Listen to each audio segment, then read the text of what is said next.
সোনাইমুড়িতে দীর্ঘদিন যাবৎ একটা বালির লাইসেন্স দেওয়া হয়েছে আজকে 2 বছর যাবৎ।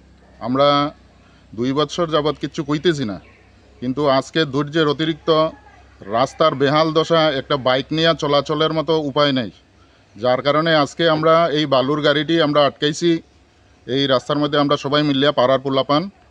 তো সরকার ভালো রাস্তা বানাইছিল, সরকারের কোনো দোষ নেই, কিন্তু যে ব্যক্তি লাইসেন্স পাইছে তার এই লাইসেন্স পাওয়ার কারণে, তার হীন মানসিকতার কারণে আজকে এই রাস্তার দুরবস্থা। এইভাবে সে একটা সরকারি রাস্তারে নষ্ট করিয়া সে মস্ত বড় ক্রাইম করতেছে। আশুতোষ দেব, পিতা কানাইলাল দেব, ওনারে অনেকবার জানানো হয়েছে, উনি অকথ্য ভাষায় গালিগালাজ করছে, ওই তারারে অনেকেরই গালিগালাজ করছে এইখানে।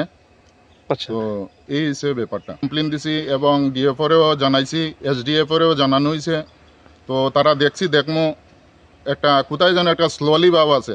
যাই হোক, আমরা তো স্লোলি চলতো না, আমরা প্রত্যেক দিন এই রাস্তা দিকে চলতে লাগে, তাই আমরা বাধ্য হয়েছি।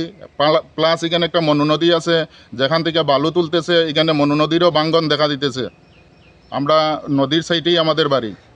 এখানে আশুতোষ দেবের একটা বালি কোয়ারি আছে, বালিটি নিয়ে ডাম্পার যখন যাইতেছে রাস্তাটা নষ্ট হয়েছে, তো এই নিয়ে আমরা গাড়ি আটকাইছি। এবং আমরা মনু নদীর পাশে আমাদের বাড়ির নদী বাঙ্গনের জন্য বল্ডার দিয়েছে, কিন্তু ওই বল্ডার দিয়ে কোনো কাম হবে না, বালি তোলার জন্য পাড়াও নষ্ট হয়ে যাবে।